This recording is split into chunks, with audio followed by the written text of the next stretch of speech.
വണക്കം, നമസ്കാരം, സത് ശ്രീ അകാൽ. ഞാൻ നിങ്ങളുടെ മോട്ടീവ് ഫൈൻഡർ വിജയരാഘവൻ. NN പിള്ളയുടെ മകനാണ്, അതായത് നമ്മുടെ അഞ്ഞൂറാന്റെ മകനാണ് വിജയരാഘവൻ. NN പിള്ളയ്ക്ക് കുറച്ച് മക്കളുണ്ടെങ്കിലും അതിനകത്ത് എന്താ പറയാ, ഫിലിം ഫീൽഡിൽ ഏറ്റവും കൂടുതൽ ഫേമസ് ആയിട്ട് നിൽക്കുന്ന ഒറ്റ വ്യക്തി വിജയരാഘവനാണ്. അദ്ദേഹത്തിന്റെ എല്ലാ കഴിവുകളും തന്നെ പുള്ളിക്ക് കിട്ടിയിട്ടുണ്ടെന്ന് വേണമെങ്കിൽ പറയാം.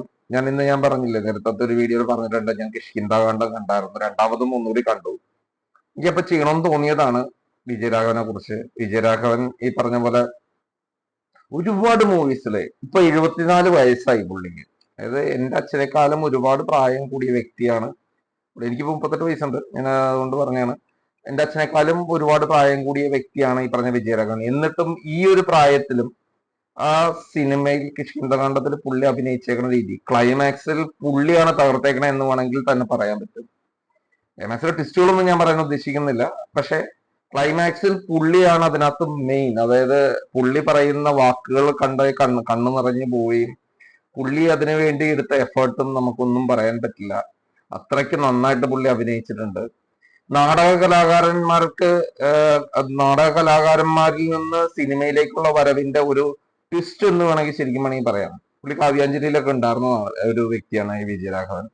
വിജയരാഘവൻ സാറിന് ഒരുപാട് മൂവീസ് ഉണ്ട്. നമ്മുടെ ഏറ്റവും വലിയ ഫേമസ് ആയ പല പടങ്ങളും ഉണ്ട്, ലാലേട്ടന്റെ ഒപ്പം ഒക്കെ.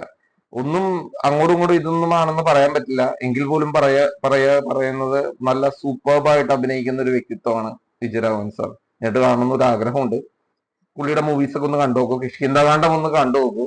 നേരത്തെ എന്റെ റിവ്യൂ ഇട്ടായിരുന്നു, എങ്കിൽ പോലും ഞാൻ പറയുകയാണ്, ഒന്നൊരു കണ്ടു നോക്കൂ. വിജയരാഘവൻ സാറിന്റെ പെർഫോമൻസ് ഒന്ന് ഇരുത്തി വാച്ച് ചെയ്താൽ മനസ്സിലാവും. പുള്ളിയെ പോലെ ഒരു ആക്ടർ നാടകത്തിൽ നിന്ന് എങ്ങനെ കലാരംഗത്തേക്ക് വന്നു കഴിഞ്ഞാൽ, സിനിമയിലേക്ക് വന്നു കഴിഞ്ഞാൽ എങ്ങനെ അഭിനയിക്കണമെന്ന് പഠിപ്പിച്ചു കൊടുക്കേണ്ട ഭാവവ്യത്യാസങ്ങളിൽ തന്നെ പുള്ളി വളരെ സൂപ്പർബായിട്ട് അഭിനയിച്ചിട്ടുണ്ട് അതിനകത്ത്.